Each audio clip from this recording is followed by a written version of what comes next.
We are joined now by Roland Jones. He is the business editor of the International Times. Roland, of course, we want to thank you for joining us tonight to talk about this important issue here.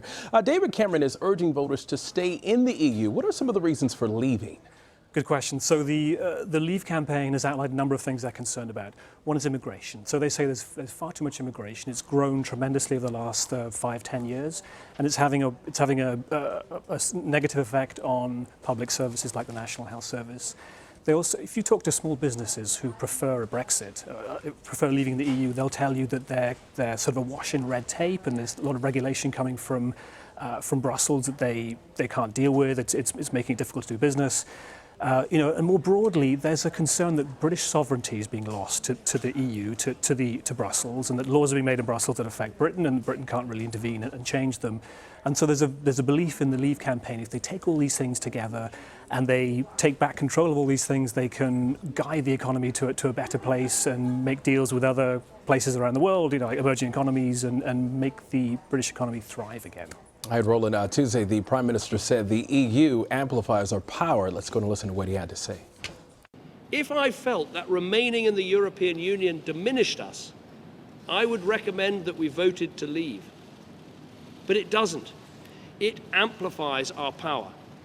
When we're in these organizations, we become an even bigger force in the world, with a bigger influence in the world.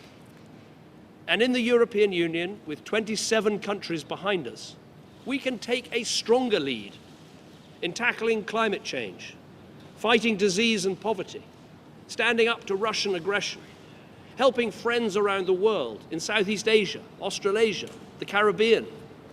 And we can promote and preserve the values we hold so dear, like democracy, like freedom, like tolerance.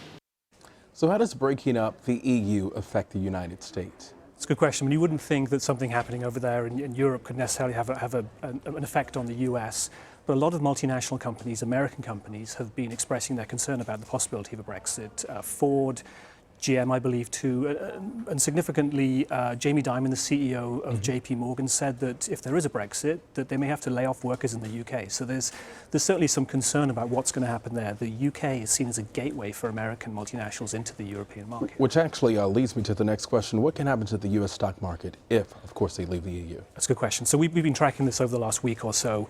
When it's looked like there will be a Brexit, there's been a lot of caution in the market. So not a lot of trading, people looking for safe haven investments like gold and so on.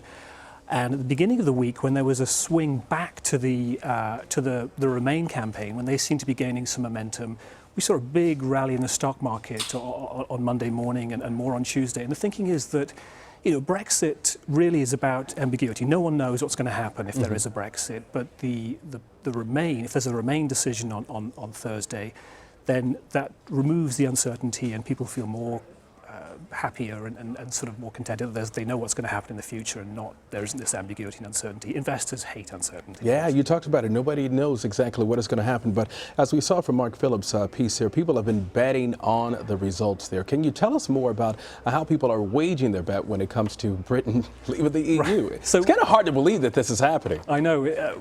Well, actually, if we follow the betting markets, it doesn't look like it's going to happen. The betting markets say it's the most likely outcome is a Remain vote.